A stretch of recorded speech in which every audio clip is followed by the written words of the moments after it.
गोमांस की अफवाह पर दादरी की एक घटना के बाद देश के अलग हिस्सों से नफरत भड़काने की खबरें आनी शुरू हो गई हैं। कल तक साथ साथ जीने वाले लोग आज एक दूसरे के दुश्मन बनते दिखाई दे रहे हैं। इस आग में पेट्रोल डालने का काम कर रहे हैं हमारे ही नेता, जिनके जहरीले बयान इस देश की जड़ों को खोखला करने का काम कर रहे हैं। माहौल सुधारने की बजाय माहौल बिगाड़ने की कोशिश कौन कर रहा है, ये सवाल अब दुनिया भर में बड़ी बहस में बदल गया है कि आखिर नफरत की सियासत हिंदुस्तान को कहां लेकर जाएगी।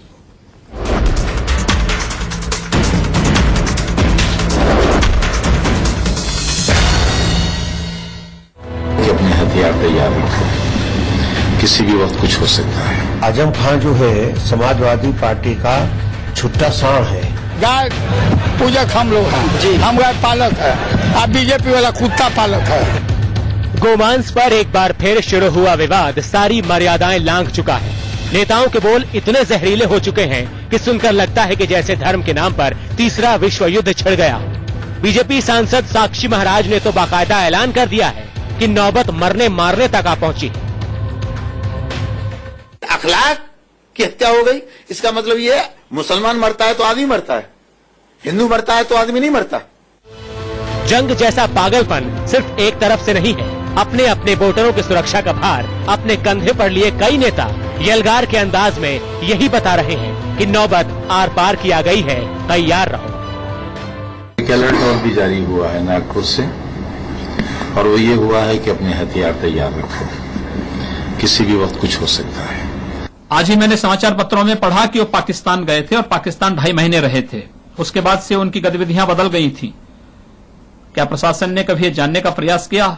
क्या किसी ने खबर ली उसकी जाके जिसे एक लड़के का गोली लगी है? क्या किसी ने उनकी खबर ली कि घरों में पुलिस मुझे पता लगा सीढ़ी लगा लगा के युवाओं को गिरफ्तार करने का काम कर रही है, दरवाजे तोड़ने का काम कर रही है? आखिर पुलिस क्या दिखाना चाहती है इस सारी चीज से? 2 दिन पहले गोमांस पर उल जलूल बयान देकर फंसे लालू आज फिर बोले। सुनिए उनकी सफाई। बीफ जो खाता है, हिंदू में नहीं खाता क्या बीफ?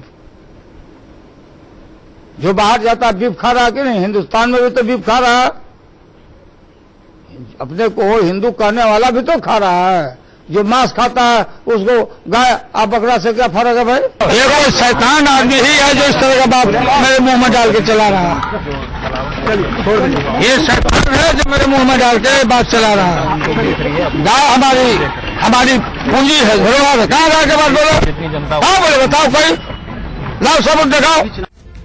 लालू की बौखलाहट इतने पर कम नहीं हुई, वो गाय से कुत्ते पर भी आ गए। गाय पूजक हम लोग हैं जी, हम गाय पालक है, आप बीजेपी वाला कुत्ता पालक है। इस बौखलाहट का जवाब देने आए योग गुरु बाबा रामदेव ने लालू की तुलना कंस से कर दी। आजकल लालू जी के भीतर शैतान बैठा हुआ है जो कभी उनको गोमांस खिलाने के लिए प्रेरित कर देता है कि गोश्त खाओ, हिंदू भी गोमांस खाते हैं। ऐसा कह करके उन्होंने यदुवंश को कलंकित किया है। ऐसा व्यक्ति कृष्ण का तो नहीं, कंस का वंशज हो सकता है। उधर यूपी सरकार ने दादरी मामले पर अपनी रिपोर्ट केंद्र को भेज दी है, लेकिन इसमें गोमांस का जिक्र नहीं है। रिपोर्ट में लिखा गया है कि प्रतिबंधित पशु का मांस खाने के आरोप में हिंसा भड़की थी। वहीं केंद्रीय मंत्री ने यूपी सरकार पर खुल्लम खुल्ला आरोप मढ़ दिया कि प्रतिबंध होने के बावजूद यूपी में धड़ल्ले से गायों की हत्या की जा रही है। केंद्र सरकार के बजाय ये प्रदेश सरकार का विषय, कानून व्यवस्था का प्रश्न है, तो प्रदेश को इसमें सख्त कार्रवाई करनी होगी। Cow slaughtering act already Uttar Pradesh में है। अगर पुलिस सही तरीके से काम करे तो काउ स्लॉटरिंग बंद हो सकती है। चुनावी माहौल में गोमांस पर उठे विवाद को लोकतंत्र के झंडा बरदारों ने तुरुप के इक्के की तरह लपका है। कोई इसे वोटों के ध्रुवीकरण के लिए भुनाने की फिराक में है, तो कोई सेकुलरिज्म पर मंडराते खतरे का डर दिखाकर वोट बटोरना चाहता है। हर कोई नफरत की आग को हवा दे देकर पूरी ताकत से भड़काने में लगा है। भड़काने वालों को पता है कि आग उनके घर तक पहुंचने से पहले पूरा सिस्टम खड़ा हो जाएगा। गरीब इस आग में झुलसते हैं तो झुलसे।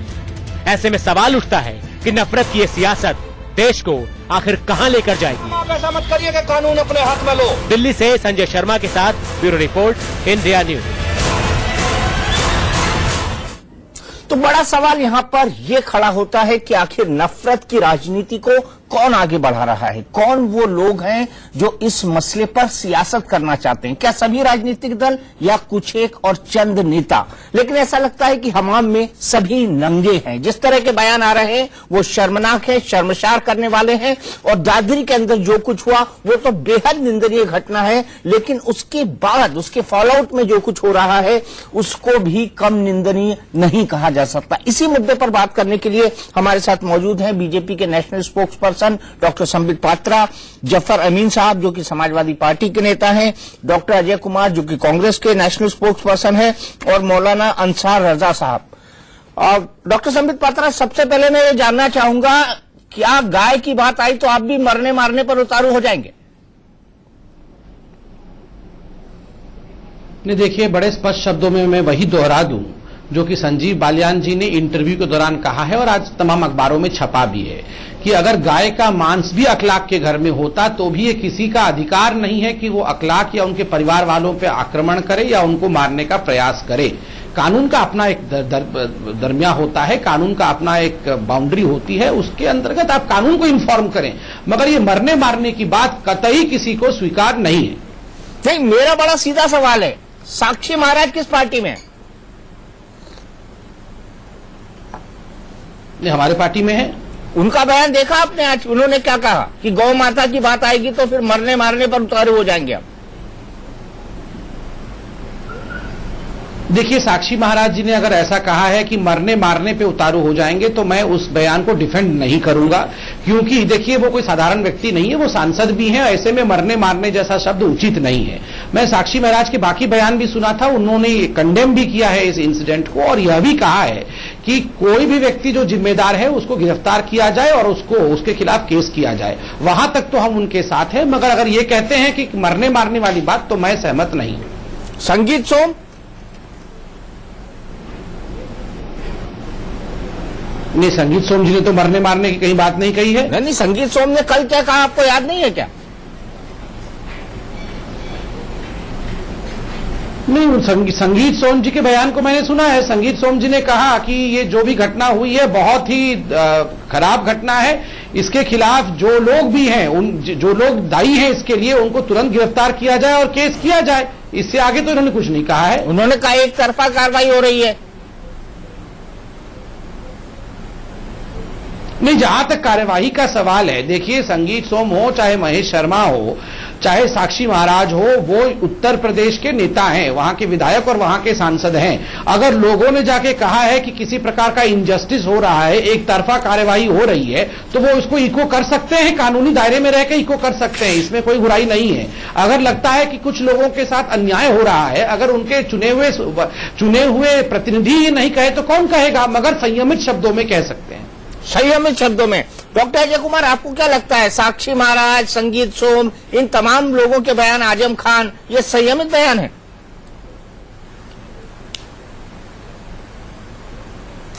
देखिए दीपक जी, पहले तो देश के सभी नागरिकों को यह बात समझने आनी पड़ेगी कि भारतीय जनता पार्टी, ये साक्षी महाराज हो या आजम खान हो, सोम जी हो या अकबरुद्दीन ओवैसी हो, दोनों जो है उनकी रणनीति एक षड्यंत्र के तरीके तौर से ये देश में जो ध्रुवीकरण पैदा करने की कोशिश की जा रही है। मैं खुश हूं कि भारतीय जनता पार्टी के प्रवक्ता ने बड़े संयम से अपने बयान आपके सामने रखा, लेकिन असलियत जो अगर आप देखेंगे कि पूरी तरीके से भारतीय जनता पार्टी कुछ और कहते हैं टीवी चैनल में और कुछ और नेता कुछ और कहते हैं, और दोनों को जो जनता को जो है ध्रुवीकरण या जिस तरह से अहिंसा भड़काने के लिए जो बातें कहना है वो तो कह ही देते हैं, और फिर जो है अखबार और टीवी चैनल में जो है इतने शालीनता के साथ, इतने सहजता के साथ जो बयान अपने रखते हैं, ये शक सबके मन में संशय पैदा होती है। पहली बात यह है कि अगर आप देख लीजिएगा कि यूपी के तौर में भी हम पहले यूपी में बाइपोल होने से पहले 600 घटना जो है सांप्रदायिक घटना घटी। बिहार में चुनाव हो रही है तो झारखंड में घटना घटने लगी है। बिहार में 2013 और 15 में से 300% जो है वृद्धि हुई है सांप्रदायिक घटनाओं का। अगर आप देख लीजिएगा कि जिस तरह से अगर व्हाट्सएप में जिस तरह से फैलाया गया है, ये खबर आया है दोनों तरफ से कि इस्तेमाल हुआ है डार्क नेट का। इसका मतलब है कि उसका राउटर आप पता नहीं लगा सकते। इसका मतलब है कि आजम खान के विचार, असदुद्दीन ओवैसी के विचार के लोग या बलियान साहब या सोम जी के विचार के लोग, ये सिर्फ देश को जो है ध्रुवीकरण के रास्ते में ले जा रहे हैं। और जिस हमको चिंता इस बात की है कि सिर्फ संकीर्ण राजनीतिक फायदा के लिए ये देश को ऐसे स्थिति पर पहुंचा रहे हैं जिस पर जो है वापस लौटने के लिए बहुत कठिन होगा, और इसका जो असर होगा बहुत ही बड़ी नुकसान होगी हम सब देशवासियों को। और अगर देख लीजिएगा, प्रधानमंत्री जी से बार बार हम यही अनुरोध करते हैं कि प्रधानमंत्री जी कम से कम इस पर टिप्पणी दें, लेकिन चुनाव से पहले जब प्रधानमंत्री जी का बयान सुनने को आता है कि जो है कि बीफ की जो है मांस की एक्सपोर्ट बढ़ गई है। अब दूसरी बात है कि 2015 में मांस की एक्सपोर्ट उससे ज्यादा 2013-14 से ज्यादा वृद्धि हुई है। दीपक जी थोड़ा आना पड़ेगा, ये बहुत सारी दूसरी बातें हो गई हैं। बयान लगातार आ रहे हैं। नहीं एक मिनट मुझे संबित पात्रा जी, मैंने आपको टोका नहीं था तो मुझे खत्म कर दीजिए, आपके बाद आप अपना बात रखिए। मेरा बार बार ये कहना है कि भारतीय जनता पार्टी जो है हर वक्त जो है दो वाक्य में दो तरीके से बात करते हैं जनता के बीच में। एक तो टीवी चैनल में आकर बड़े जो है नम्रता के साथ अपने बयान रखेंगे, और जो है दादरी में जाकर के, वाराणसी में जाकर के, पटना में जाकर के, झारखंड में जाकर के ऐसे जो भड़काऊ भाषण देते हैं। तो ये तो पट भी मेरी और जीत भी हमारी। डॉक्टर संबित पात्रा, सीधे आरोप है आप पर यहां। देखिए, ये कह रहे हैं कि भारतीय जनता पार्टी के लोग दो तरफ से बयान रखते हैं, टीवी पे कुछ कहते हैं, जमीन पे कुछ कहते हैं। मैं कांग्रेस को याद दिलाऊं, कांग्रेस तो एक ही तरह से बयान दे देती है। जब इंदिरा गांधी जी के हत्या के पश्चात 3000 से अधिक सिखों को मार दिया गया और राजीव गांधी जी से पूछा गया कि ये क्या हो रहा है, वो बोले क्या होगा, जब इस प्रकार की घटना होगी और बड़ा पेड़ गिर जाएगा तो 3000-4000 लोग तो मारे ही जाएंगे, इसमें कौन सी बड़ी बात है। तो वो डायरेक्टली बोल देते थे पूरा कि 3-4 लोग मारे जाना ये कोई बड़ी बात नहीं है, अगर पेड़ गिरेगा तो धरती तो हिलेगी। दूसरी बात है, ये प्रधानमंत्री जी टिप्पणी करें, इस पर अभी अजय जी ने कहा है। मैं आपको बता रहा हूं, आप सपोज कर लीजिए कल प्रधानमंत्री जी इस पे ट्वीट कर दे या टिप्पणी कर दें, तो यही अजय जी और कांग्रेस पार्टी और तमाम मीडिया हाउस जो आज बोल रहे हैं कि प्रधानमंत्री बोले, कल शाम 6 बजे से डिबेट आरंभ हो जाएगा। अच्छा, इमरजेंसी लगने वाला है। उत्तर प्रदेश के मामले में प्रधानमंत्री जी को क्या बोलने की जरूरत थी, इन्होंने क्यों जाके इंटरफियर कर दिया, जरूर इमरजेंसी लगने वाला है। तो जो लोग सत्ता से जब बाहर हो जाते हैं ना, तो जल बिन मछली वाली हालत हो जाती है, तो वो हर चीज का बहाना ढूंढते हैं कि प्रधानमंत्री ना बोले तो डिबेट, प्रधानमंत्री बोले तो डिबेट। मगर इस पूरे प्रकरण में सबसे बड़ा कोई गुनहगार है तो वो आजम खान है, जो कह रहे हैं कि इस पूरे प्रकरण को हमें संयुक्त राष्ट्र में ले जाना चाहिए और वहां हिंदुस्तान का एक नया नक्शा बनाना चाहिए, वहां गोल मेज बैठक होनी चाहिए। The map of India should be redrawn, ये चिट्ठी में लिखा है। हिंदुस्तान का नक्शा बदलने वाले, नया बनाने वाले यूएन में बैठ के ये आजम खान कौन है। अगर उत्तर प्रदेश में कानूनी व्यवस्था चरमरा गई थी इस कदर कि संयुक्त राष्ट्र में जाना पड़ रहा है, क्या उससे पहले उन्होंने केंद्र की सरकार को चिट्ठी लिखा कि राष्ट्रपति शासन लगा दीजिए, प्रेसिडेंट रूल लगा दीजिए, यहां पे कानून की व्यवस्था खत्म हो गई है। यहां पर मैं सीधे जोड़ूंगा जफर अमीन साहब को। जफर अमीन जी, आजम खान यूएन में ले जाना चाहते हैं इस मसले को, क्या वो यूनाइटेड नेशंस का मतलब ही समझते हैं? क्या वो ये नहीं जानते कि इससे देश की कितनी बदनामी होगी, छीछा लेकर होगी? देश की बदनामी के जिम्मेदार सीधे सीधे प्रधानमंत्री नरेंद्र मोदी जी हैं। उन्होंने हमेशा ये कहा कि 125 करोड़ जनता की बात किया लोकसभा चुनाव में, और अब जब सरकार बन गई तो लव जिहाद का मुद्दा उठा और इन्हीं के भारतीय जनता पार्टी के सांसदों ने उठाया। धर्म परिवर्तन और घर वापसी का मुद्दा उठा, इन्हीं के सांसदों, इन्हीं के पार्टी के सीनियर नेताओं ने उठाया। और उसके बाद फिर जो है ये नया गौ हत्या का मुद्दा उठ गया।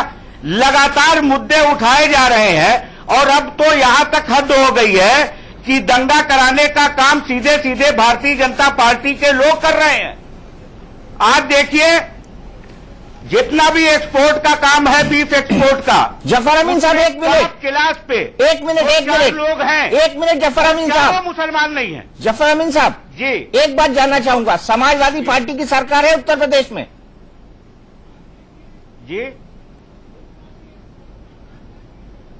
तो समाजवादी पार्टी की सरकार है, तो जो प्रधान, आप एक काम करिए ना, आप एक काम करिए, उत्तर प्रदेश की कानून व्यवस्था तो आपके हाथ में है ना। उन्हीं के लोग तो इस तरह का काम कर रहे हैं। अरे उत्तर प्रदेश की कानून व्यवस्था तो आपके हाथ में है ना, डंडा मारिए और बंद करिए। उन्हीं के लोग हाईकोर्ट के आदेश का उल्लंघन करके बनारस में आग लगवा रहे हैं, सब उन्हीं के लोग हैं। मैं ये कह रहा हूँ प्रदेश में दंगा उन्हीं के लोग करा रहे हैं, और डंडा मार के बंद करिए ना उनको। आप कर क्या रहे हैं? तो हम कहाँ जाएंगे? नहीं, आप डंडा मार के बंद करिए ना उनको।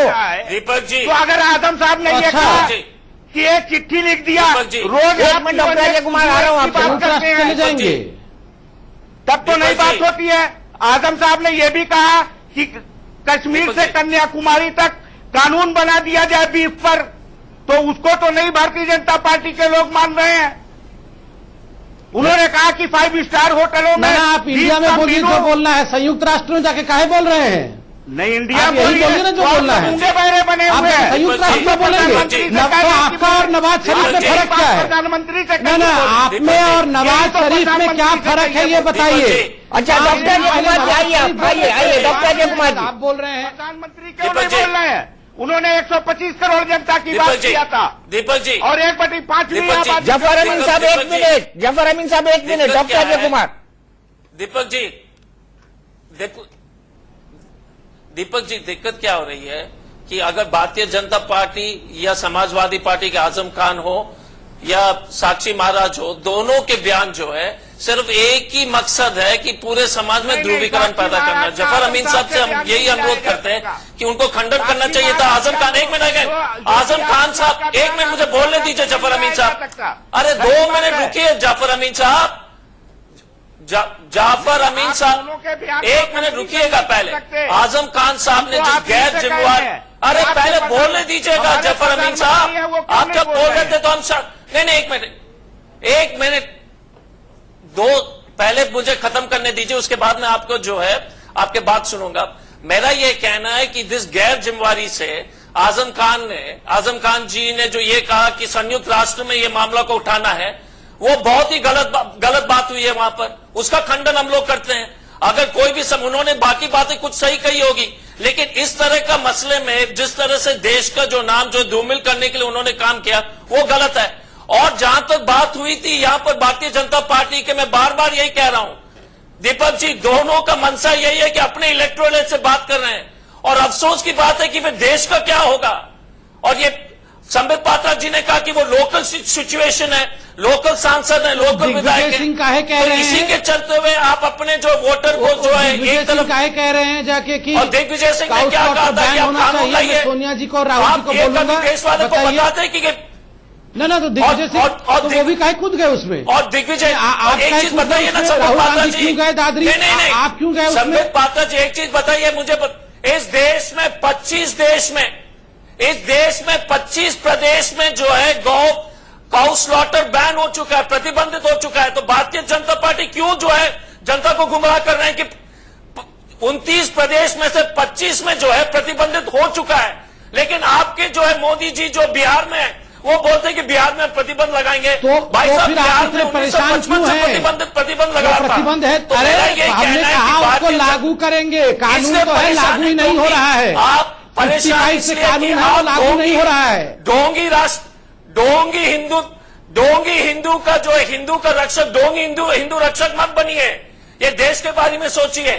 जो आप जो बोलते जनता को गुमराह करते हैं, मैं ये कह रहा हूं कि और आप भक्षक बने हुए हैं, उसका कुछ नहीं। 1955 और हम रक्षक हैं, क्योंकि जो है अगर गौ मांस पर प्रतिबंध अगर सबसे ज्यादा अगर लगा होगा तो कांग्रेस के समय बात, कौन चीज का बात कर रहे हैं? और आप भक्षक हैं और आप देश के भक्षक हैं। संबित पात्रा जी जिस तरह से अपने जो है इनका कंफ्यूजन ही खत्म करें। आप समाज को तो ये बोलते हैं मीट खाएंगे, मीट लाओ, गौमांस, अब कभी बोलते हैं हमने लगाया। इनका कोई भरोसा नहीं है, हर दिन कंफ्यूजन में रहते हैं।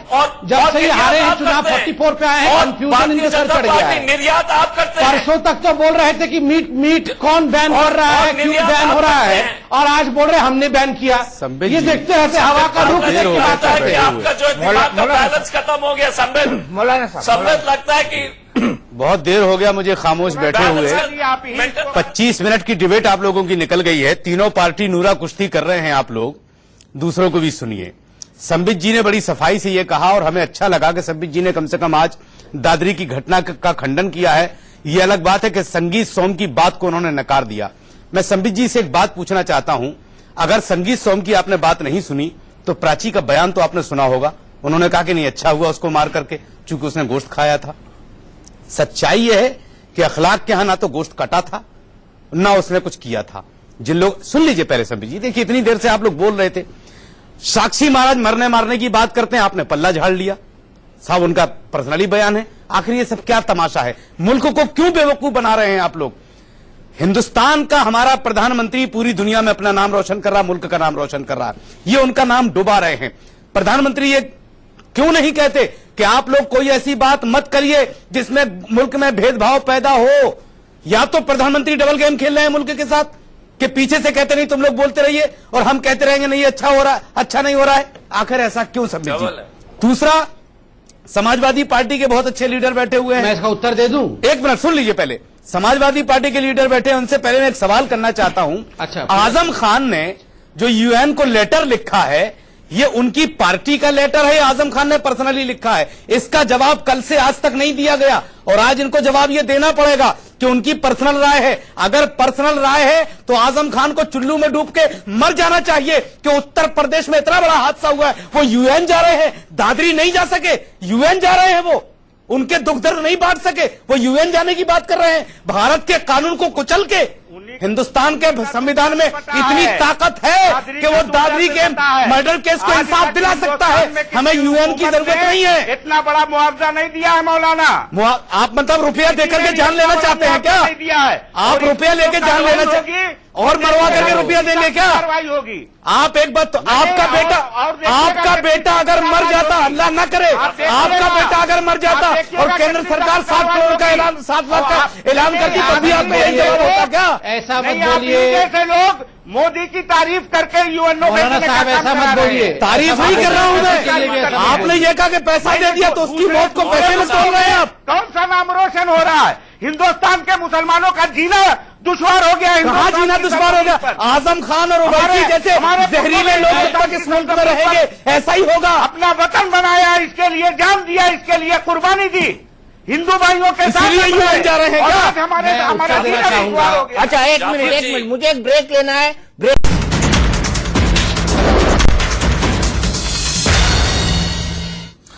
पता नहीं हमारे नेता ये क्यों नहीं समझते कि ग्रेटर नोएडा और दादरी की नजर पूरी दुनिया पर रहती है, क्योंकि मल्टीनेशनल कंपनी के वहां बड़े बड़े कारखाने हैं, कई सारे विदेशी कंपनियों ने वहां पर इन्वेस्टमेंट कर रखा है। और अगर खाने पीने की आदत से किसी की जान चली जाती है तो वो लोग कितना असुरक्षित महसूस करेंगे, भारत की कितनी बदनामी होगी। और ऊपर से आजम खान जैसे नेता है जो उसको यूएन ले जाने की बात करते हैं।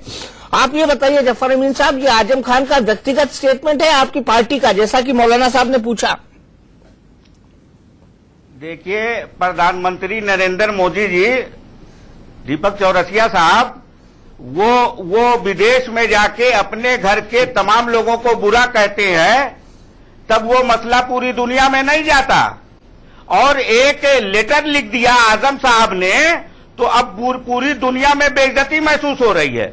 125 करोड़ जनता की बात कर रहे थे हमेशा, और उस 125 करोड़ की जनता के बारे में आज एक बयान नहीं आ रहा है प्रधानमंत्री का। और इतनी बड़ी अफसोसनाक बात। और जो लोग उत्तर प्रदेश के अंदर दंगा कराते हैं, संगीत सोम जैसे लोगों को जेड श्रेणी की सुरक्षा दी जाती है, योगी आदित्यनाथ जैसे लोगों को जो आए दिन जहर उगलते हैं उनको वाई श्रेणी की सुरक्षा दी जाती है। तो जितने भी जहर उगलने वाले लोग हैं वो केंद्र सरकार के साए में सारी चीजें बोल रहे हैं। अमीन साहब देखते जाइए। अमीन साहब, आपके नेताजी तो दाऊद के पैसे से जन्मदिन मनाते हैं रामपुर में, खुद आजम खान ने कहा था। नहीं, ये तो आरोप था। तो उन्होंने तो कहा, किसी ने कोई सबूत दिया लाके किसी ने कोई अरे खुद आजम खान ने कहा था तंजिया कि दाऊद को कैसे बना रहा हूँ, और यही तंजिया ये बात इसी बात को कहा था। दीपक जी एक मिनट डॉक्टर अजय कुमार, मैं आपके पास आऊंगा, मैं आपके पास आऊंगा। पहले डॉक्टर समित पात्रा पर सीधे आरोप लगे, उनसे जवाब लेते हैं। नंबर 1, मैं ऑब्जेक्ट करता हूं। अभी समाजवादी पार्टी के प्रवक्ता ब्रेक से पहले कह रहे थे हिंदुस्तान में मुसलमानों की हालत बहुत खराब है और जीना दुभर है हिंदुस्तान में। मैं आपको सही कर दूं सर, आप पूरा विश्व घूम के आ जाइए, हिंदुस्तान में मुसलमान सर उठा के जीता है, स्वाभिमान के साथ जीता है, अपना घर ही है उन्हीं का ये, और इसलिए आज एहसान नहीं है। नंबर 2, उसमें किसी का एहसान नहीं है। अगर इंडोनेशिया में, बीच में नहीं बोल रहा था, दंगा मत करिए। नहीं, दंगा नहीं कर रहा हूं मैं, में दंगा मत दंगा नहीं कर रहा हूं, कह रहा हूं किसी का एहसान नहीं है। तो आप शांति से बैठिए अभी। तो उसको क्लियर कर दूं ना मैं। कौन बोल रहा है, कौन बोल रहा है एहसान है? मैंने कहा क्या? आप भी क्लियर करिए। आप यहाँ सभी आप पहले ये बताइए, आप यहाँ आपका जीना दुभर है यहाँ पे हिंदुस्तान में नहीं है, पहले ये क्लियर करिए। आपका यहाँ जीना दुभर है, तो आप लोग ये तो आप लोग विश्व में मुसलमानों की हालत जैसे लोग आप लोग दंगे भड़काएंगे जिस तो वाकई बवाल होगा। उस थाली में छेद करेंगे, फिर हमने भी चुनिया नहीं खाएंगे, उस थाली में छेद करेंगे आप लोग। कौन छेद कर रहा है? छेद कर रहे हैं आदित्य नाथ जैसे लोग, संगीत सोम जैसे लोग, प्राची जैसे लोग, साक्षी महाराज जैसे लोग, ये लोग छेद कर रहे हैं। हिंदुस्तान में महफूज नहीं है। हमसे हिंदुस्तान की वफादारी का सबूत सबूत मांगिए आडवाणी से, हमसे मत मांगिए, साक्षी महाराज से सबूत मांगिए। बोल रहे हैं ये समाजवादी पार्टी मत मांगिए, भारत का पूछ रहा हूं मैं। हमने जोड़े कुर्बानी कह रहे हैं, वो ऐसे कैसे कह रहे हैं? हिंदुस्तान मुसलमानों को जीना नहीं दे रहा है। किसने कहा जीना नहीं दे रहा? हम बहुत सुकून रह रहे हैं उस देश के लिए, उस देश में इस प्रकार के बयान। और मौलाना साहब आप तो थोड़ी देर शांत रहिए, मौलाना साहब आप थोड़ी देर शांत रहिए, मैं जवाब आपके बीच में मैं नहीं बोलता हूं, आप किसी के बीच में ना बोलिए। नंबर 2, यह जहां तक समाजवादी पार्टी का सवाल है, इनका नाम है सेफई सेक्युलरिस्ट। सेफई सेक्युलरिस्ट जब मुजफ्फरनगर के दंगों के बाद कैंप्स में लोग रह रहे थे, ठंड से मर रहे थे, ये वहां हॉलीवुड और बॉलीवुड का डांस देख रहे थे, ये वहां हॉलीवुड और बॉलीवुड का डांस देख रहे थे। ये अरे सर, मैं आपके पीछे बोल रहा था चीन की फौज भारतीय सीमा में आ गई, जमीन पे क्या करते होंगे, जमीन पे क्या करते होंगे प्रधानमंत्री जी? अरे वो मिसाल खत्म हो गई। रोम आप यूएन चले जाइए, यूएन चले जाइए, और नीरू आप यूएन जा रहा था, यूएन चले जाइए, यूएन चले जाइए, सीमा में आ गई थी, आप यूएन जाइए, जापान में ढोल बजा रहा था। देखिए दीपक जी, जो चैनल में ही दंगे करने लगते हैं, वो जमीन पे क्या करते होंगे? चैनल पे ही आप बात हो रही है, थोड़ी हो रहा है, बात को मैं बिल्कुल सही शब्द बोल रहा हूँ, क्या सही शब्द बोल रहे हैं? बोल रहा हूँ दंगा किसको कहते हैं? आप पहले ये बता दीजिए, आप पहले ये बता दीजिए कि जो आजम खान तो आप करवाते हैं, हिंदुस्तान का नया नक्शा बनना चाहिए, हिंदुस्तान का एक नया नक्शा बनना चाहिए। हमने कल भी आपसे चैनल पे कहा था, अब भी कह रहे हैं आजम खान जैसे 10 लाख आदमी पैदा हो जाए तो भारत के नक्शे में कोई फर्क नहीं आएगा। हिंदुस्तान का नक्शा हो सकता है, नहीं हो सकता। हम लोग जिन्ना को, आप लोग नए जिन्ना बन जाएंगे, हम लोग जिन्ना को जिन्ना के मदार पर मौलाना आडवाणी गए थे। आप दीपक जी, अच्छा आप बनना चाहिए, और मुझे संदीप महापात्रा के बाद ही चलना है। डॉक्टर अजय कुमार जी, आपका टर्न चाहिए। दोनों बैठ के नया नक्शा बनाने चले हैं हिंदुस्तान। पहले तो मैं संबित पात्रा जो जाफर जी से कम से कम ये नहीं पहले मैं संबित पात्रा जी और दोनों जाफर जी से अनुरोध करूंगा कि जो है टीवी चैनल में हम लोग शब्दों का जो इस्तेमाल करें उसको थोड़ा सा ध्यान रख करके जो है दर्शक को ये नहीं लगे कि हम लोग का राजनीतिक स्तर इतनी गिर गई है। दूसरी बात यह है कि बार बार हम यही कह रहे हैं कि और ये देश के लिए संगीत, ये सोम जी हो, साक्षी महाराज हो, अकबरुद्दीन ओवैसी हो, असदुल्लाह ओवैसी हो, सारे लोगों की इच्छा है कि हिंदुस्तान का नक्शा बदल दिया जाए, बस करना है। एक मिनट मुझे बोलने दीजिए। संबित पात्रा जी पहले पात्रा जी 2 मिनट थोड़ा धैर्य रखिए, 2 सेकंड प्लीज। दूसरी बात है कि जिस तरह से राजनीतिकरण, जिस तरह से आपका धैर्य कहां गया था जब मैं बोल रहा था? गई है आपका धैर्य कहां चला गया था जब मैं बोल रहा था? बातें एक मिनट मैं डॉक्टर पात्रा, मैंने बीच में नहीं बोला था। जिस तरह से आप हर एक बहस में अशालीनता का प्रदर्शन करते हैं वो अच्छा नहीं है। मैं बार बार आपसे यही अनुरोध करता हूं कि जब आप बोल रहे थे तो मैं एक भी शब्द नहीं कहा था, तो आप कृपया जो शांत रहिए। मैं आपसे यही अनुरोध कर रहा हूं। दूसरी बात है कि ये देश सारे लोग बीच में बोल रहे थे। चैनल में एक बात सामने आ गई, अगर आजम खान साहब हो या बात नहीं, मैंने नहीं कहा था, आजम खान हो या साक्षी महाराज हो या योगी आदित्यनाथ हो या अकबरुद्दीन ओवैसी हो, दोनों जो है एक ही सिक्का के दो पहलू हैं। और ये तो बिहार में तो ये हल्ला हो रहा है कि भारतीय जनता, लोग कह रहे हैं कि अकबरुद्दीन ओवैसी, ये असदुल्ला ओवैसी और बीजेपी जो है साथ मिलकर के चुनाव लड़ रहे हैं, ये जनता के कहना है। लेकिन सबसे बड़े खतरे की क्या बात ओवैसी साहब आपके पार्टनर थे 10 वर्ष तक, कोएलिशन पार्टनर। समाज का ध्रुवीकरण वो आपके खड़ा बन गए हैं, वो आपके अपने भाई हैं, सेक्युलरिस्ट भाई। पात्रा जी, मैंने ऐसा, संबित पात्रा जी, मैंने इस तरह से कोई भी प्रवक्ता आपके साथ 10 साल तक थे कि नहीं ओवैसी साहब, बताइए। 17 साल तक नीतीश कुमार साहब के साथ थे, तो अब क्या हो गया? बीच में मैं घुसना पड़ेगा। पॉलिटिकल मामले हो रहे हैं। आप तो 17 साल तक बोल रहे हैं कि वो सेक्युलरिस्ट नहीं है, नीतीश कुमार के साथ सेक्युलरिस्ट थे, वो आपके प्यारे भाई थे। अरे आपके भी तो नीतीश कुमार थे। पहली बात अब क्या हो गया? पहली बात, अच्छा मुझे फिर सबको रोकना पड़ेगा, सब एक साथ बोल रहे हैं, कुछ नहीं पड़ रहा है। दूसरी जाऊंगा आरएसएस ठीक कर दूंगा। भारतीय जनता पार्टी, एमआईएम, राजनीति जो है, समाज की ध्रुवीकरण एक राजनीतिक षड्यंत्र के तौर पर सिर्फ सस्ती राजनीतिक गोल को, लक्ष्य को प्राप्त करने के लिए ये समाज को बांट रहे हैं। और जहां तक प्रधानमंत्री जी की बात हो रही है, बात इसलिए हो रही है कि इनको छोटा मामला लगता है। ये जो दादरी वाला मामला है, या जो झारखंड में जो हत्या हो रही है, ये सांप्रदायिक घटना हो रही है, या बिहार में हो रही है, छोटी मोटी घटना नहीं है। चलिए मानिए आपकी बात, एक मिनट में आगे बढ़ता हूं। पर एक प्रहार हो रही है और भारतीय जनता पार्टी को लगता है कि प्रधानमंत्री को जो एक छोटी सी घटना, संदीप महापात्रा जी, घटना है, आप आरएसएस के जानने वाले हैं, मुझे ये बताइए कि जिसने भी आरोप लगाया है सबने यही कहा है कि आरएसएस की साजिश है ये पूरा का पूरा मामला। आपका क्या तर्क है?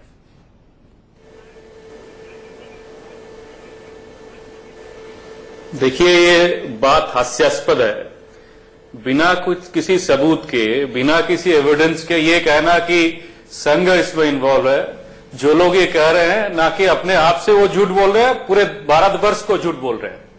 संघ का इसमें कोई लेना देना नहीं है। मैं आपको केवल 2 वाकया आपको याद दिलाना चाहूंगा दीपक जी। ये 6 महीने पहले की बात आप देखिए, बंगाल में एक नन की रेप किया जाता है, वहां पे भी ऐसे ही कुछ। माफ कीजिएगा संदीप महापात्रा जी से हमारा संपर्क कट गया है, लेकिन मैं फिर से चलूंगा जफर अमीन साहब के पास। जफर अमीन साहब, यूपी में आपकी सरकार है, आजम खान कहते हैं कि आरएसएस ये सब करवा रही है, बीजेपी ये सब करवा रही है, आप उठा के बंद क्यों नहीं करते थे ऐसे लोगों को उत्तर प्रदेश में? क्या देखिए, हाईकोर्ट के आदेश के खिलाफ बनारस के अंदर किस तरह धरना प्रदर्शन हो रहा है, और हाईकोर्ट के आदेश का जब कानून व्यवस्था बनाया जा रहा है तो किस तरह से भारतीय जनता पार्टी के लोग नंगा नाच करने पर आमादा है। देखिए, जब जब भी उत्तर प्रदेश की सरकार दंगाइयों के खिलाफ कार्रवाई करती है, तब तब इनके प्रदेश अध्यक्ष लक्ष्मीकांत वाजपेयी जी कहते हैं कि मुस्लिम तुष्टीकरण हो रहा है। काट के अंदर डीएम की आंख निकाल लिया इन लोगों ने मार के, और जब कार्रवाई हुई तो जेल में मिलने गए दंगाइयों से और कहा मुस्लिम तुष्टीकरण। अभी दादरी के मामले में भारतीय जनता पार्टी के कार्यकर्ता पकड़ाए हैं, संजय राणा का लड़का पकड़ाया है, जो संजय राणा अपने को खुद आरएसएस का कह चुके हैं, उनका लड़का पकड़ाया है। और आज की पोजीशन में फिर कहा जा रहा है कि मुस्लिम तुष्टीकरण की अपनाया जा रहा है। उल्टा एक तरफ दंगा करा रहे हैं और दूसरे तरफ कानून व्यवस्था को लेकर उत्तर प्रदेश सरकार के ऊपर उंगली भी उठा रहे हैं। जफर अमीन साहब, मैं यही तो कह रहा हूं, अगर दंगा करा रहे हैं तो बंद कर दीजिए इनको। अगर दंगा करा रहे हैं तो बंद कर दीजिए इनको। जा रहा है तो ये कह रहे हैं कि वो दंगाई नहीं है, ये मुस्लिम तुष्टीकरण। जब कार्रवाई हो रही है तो मुस्लिम तुष्टीकरण कह रहे हैं। दीपक जी, मैं उत्तर दे सकता हूं? डॉक्टर संबित पात्रा बिल्कुल उत्तर देंगे, लेकिन मुझे छोटे से रोकना पड़ेगा। दीपक जी, इस घटना में जो सबसे जो है, अगर सबसे सही अगर कोई बयान मिला होगा, दिया हो, तो ये सरताज है जो अखलाक जी का बेटा है। अच्छा। बड़ी बात यह है कि पीड़ित परिवार खुद कह रहा है कि इस मसले पर राजनीति नहीं होनी चाहिए, लेकिन हमारे नेता हैं कि मानते नहीं। उन्हें वोटों की रोटियां हर जगह सेकनी है। सबसे पहले मौलाना साहब आपके पास मैं आना चाहूंगा, कितनी जिम्मेदार है समाजवादी पार्टी की सरकार, क्योंकि राज्य में कानून व्यवस्था उसकी जिम्मेदारी है। 100% जिम्मेदार है, 100% सपा जिम्मेदार है। वरना आजम खान की भैंसें 3 दिन में आ सकती हैं तो मुजरिम अब तक गिरफ्तार नहीं हो सकते हैं। उन्होंने कहा हमने 4 कर लिए, 8 कर लिए, 10 कर लिए। आज 28 तारीख को घटना हुई थी, अब तक कुछ नहीं हुआ। बुला करके पैसों में जान को तौला जा रहा है। ये देखिए, समाजवादी पार्टी हो या कोई भी पार्टी हो, राहुल गांधी का क्या किया उन्होंने? फोटो खिंचवाई चले आए। राहुल गांधी की तो कुछ जिम्मेदारी बनती थी कि कोई ऐसा स्टेटमेंट देते कि पूरे हिंदुस्तान में एक मैसेज जाता। खाली फोटो खिंचवाने के लिए वहां गए थे, ओवैसी गए, उन्होंने वहां जाकर के राजनीति की। नोएडा से कोई आदमी नोएडा इसलिए समाजवादी पार्टी के मुख्यमंत्री नहीं गए कि किसी पंडित ने हवाई में कह दिया था कि जो आदमी मुख्यमंत्री नोएडा जाएगा वो चुनाव हार जाएगा। उस डर से वो नहीं गए। भाई ये कह रहे कि साहब वो मीडिया में ये तमाम बातें चल रही, इसलिए हम नहीं गए। अमीन साहब, यहाँ पे लोगों का, हमारे मौलाना साहब का कहना है कि 100% समाजवादी पार्टी की सरकार जिम्मेदार है। देखिए, मौलाना जो बात कह रहे हैं, इनको आजम खान की भैंस दिखाई दे रही है, समझ रहे हैं? आपकी पुलिस राजेंद्र राठौर, दीपक भाई, नहीं सुनिए, राजेंद्र राठौर राजस्थान के स्वास्थ्य मंत्री हैं, उनका कुत्ता गायब हो गया और डीजीपी ने, डायरेक्टर जनरल ऑफ पुलिस ने फोन किया एसएसपी को कि वो जो मिनिस्टर हैं राजेंद्र राठौर, उनका कुत्ता खोजो। तो राजस्थान में बीजेपी के कैबिनेट मिनिस्टर का कुत्ता एसएसपी खोज रहा था, तो मौलाना साहब को नहीं दिखाई दिया। और उत्तर प्रदेश में अगर पुलिस भैंस खोज रही थी तो मौलाना साहब को दिखाई दे रहा है। सुनिए मेरी बात, सोच को हम क्या बताएं? हमारी सोच पे मत जाइए। हम बता तो रहे हैं, खोज रहे हो पुलिस वाले, या भैंसे खोज रहे हो। कमाल ये था कि एक दिन के अंदर अखलाक के कातिलों को पकड़ लेना चाहिए था। भारतीय जनता कहानी मत सुनाइए कि किसका कुत्ता खोजा, किसकी भैंसे। हमने सिर्फ एक मिसाल दी है, लेके बता रहा हूँ। हमने एक मिसाल दी है आपको। नाम लेके बता रहा खोजा वो आपको पता होगा, भैंसे खोजी वो आपको खोजी वो आपको पता होगा।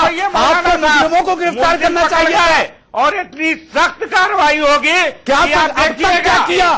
अब आप लोग क्या किया? दरवाजा खोजते रहिए, जो दरवाजा खोजना है।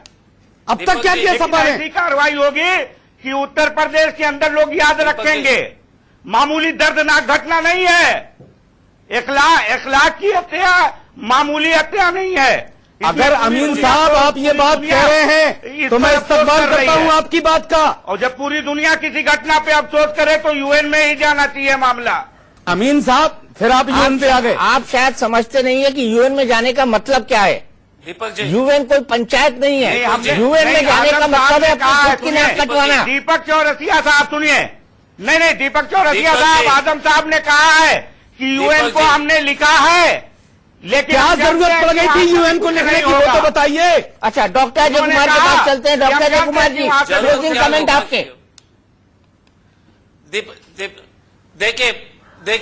देखिए दीपक जी, साक्षी महाराज हो, भारतीय जनता पार्टी हो या असदुद्दीन ओवैसी हो या समाजवादी के आजम खान जी के बयान से ये स्पष्ट आपको मैं कहना चाहूंगा कि एक राजनीतिक मंशा यही है कि समाज के ध्रुवीकरण हो। और आपको ये भारतीय जनता पार्टी को जितने भी आप बड़े बड़े शब्दों में आपको जो है कन्विंस करने की कोशिश करेंगे कि हम कुछ मतलब नहीं, इनकी जो रणनीति रही है कि समाज की ध्रुवीकरण करें, क्योंकि लगातार यूपी में बाइपोल होती है तो 600 घटना की जो है सांप्रदायिक घटना होती है, बिहार में चुनाव हो रहे हैं तो 300% बढ़ती है, झारखंड में होने लगती है, बनारस में होने लगती है।